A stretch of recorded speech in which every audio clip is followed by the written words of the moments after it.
ನಡೀತಾ ಇದೆ ಎನ್ನಲಾಗ್ತಿದ್ದಂತಹ ನಿಗೂಢ ಸಾವುಗಳ ಪ್ರಕರಣ ರಾಜ್ಯಾದ್ಯಂತ ಭಾರಿ ಸಂಚಲನ ಮೂಡಿಸಿತ್ತು. ಆದ್ರೀಗ ಎಸ್ಐಟಿ ತನಿಖೆಯ ಸ್ಟೈಲ್ ಪ್ರಕರಣದ ದಿಕ್ಕನ್ನೇ ಸಂಪೂರ್ಣವಾಗಿ ಬದಲಿಸಿದೆ. ಪ್ರಾಥಮಿಕವಾಗಿ ದೂರುದಾರನಾಗಿದ್ದಂತಹ ಚಿನ್ನಯ್ಯನೇ ಪ್ರಕರಣದ ಪ್ರಮುಖ ಆರೋಪಿಯಾಗಿ ಗುರುತಿಸಲ್ಪಟ್ಟಿದ್ದ. ಆದ್ರೀಗ ಇಡೀ ಪ್ರಕರಣದಲ್ಲಿ ಬೇರೆಯವರ ಕೈವಾಡ ಇರೋದು ಬಯಲಾಗಿದೆ.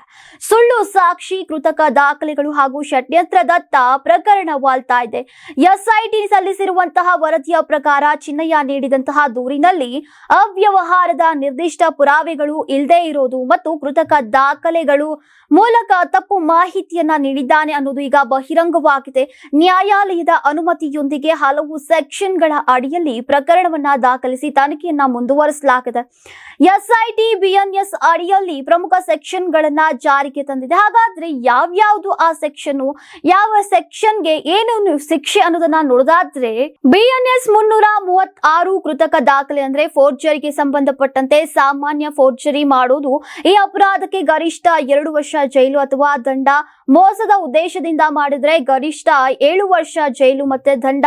ಹೆಸರು ಹಾಳು ಮಾಡುವ ಉದ್ದೇಶದಿಂದ ಮಾಡಿದ್ರೆ ದಂಡ ಮತ್ತು ಗರಿಷ್ಠ 3 ವರ್ಷ ಜೈಲು ಶಿಕ್ಷೆ ಆಗುತ್ತೆ.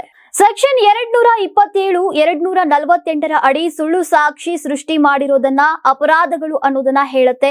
ಸೆಕ್ಷನ್ 227, 228, 229 ಸುಳ್ಳು ಸಾಕ್ಷಿ ನೀಡುವುದು, ಸುಳ್ಳು ದಾಖಲೆಗಳನ್ನ ಸೃಷ್ಟಿ ಮಾಡೋದನ್ನ ಮಾಡಿದ್ರೆ ಗರಿಷ್ಠ 7 ವರ್ಷ ಜೈಲು ಮತ್ತೆ 10,000 ದಂಡವನ್ನ ವಿಧಿಸಲಾಗುತ್ತೆ.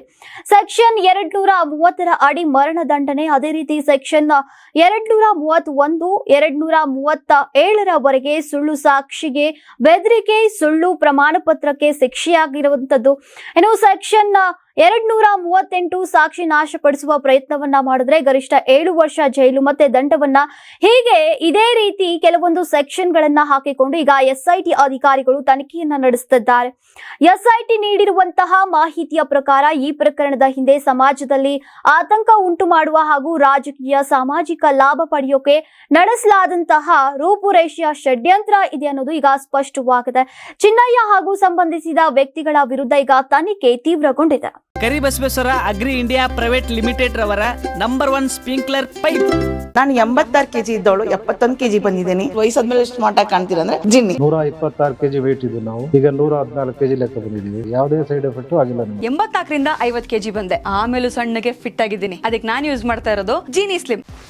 84ರಿಂದ 50 kg ಬಂದೆ. ಆಮೇಲೆ ಸಣ್ಣಗೆ ಫಿಟ್ ಆಗಿದ್ದೀನಿ. ಅದಕ್ಕೆ ನಾನು ಯೂಸ್ ಮಾಡ್ತಾ ಇರೋದು ಜೀನಿ ಸ್ಲಿಮ್.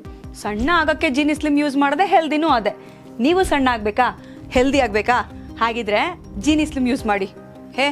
ಸಣ್ಣ ಆಗೋದಕ್ಕೆ ಯಾವುದೋ ಪ್ರಾಡಕ್ಟ್ ಹೇಳ್ತಾ ಇದ್ದಾಳೆ, ಏನಾದರೂ ಸೈಡ್ ಎಫೆಕ್ಟ್ಸ್ ಇದೆ ಅಂತ ಯೋಚನೆ ಮಾಡ್ತಾ ಇದ್ದೀರಾ? ಖಂಡಿತ ಇಲ್ಲ. ಯಾಕಂದ್ರೆ ಇದು ಕೆಮಿಕಲ್ ಫ್ರೀ. ಸಣ್ಣ ಆಗಬೇಕು ಅಂದ್ರೆ ಜೀನಿ ಸ್ಲಿಮ್ ಯೂಸ್ ಮಾಡಿ. ಹೆಚ್ಚಿನ ಮಾಹಿತಿಗೆ ಕೆಳಗೆ ಡಿಸ್ಪ್ಲೇ ಆಗ್ತಿರೋ ನಂಬರ್ಗೆ ಕಾಲ್ ಮಾಡಿ.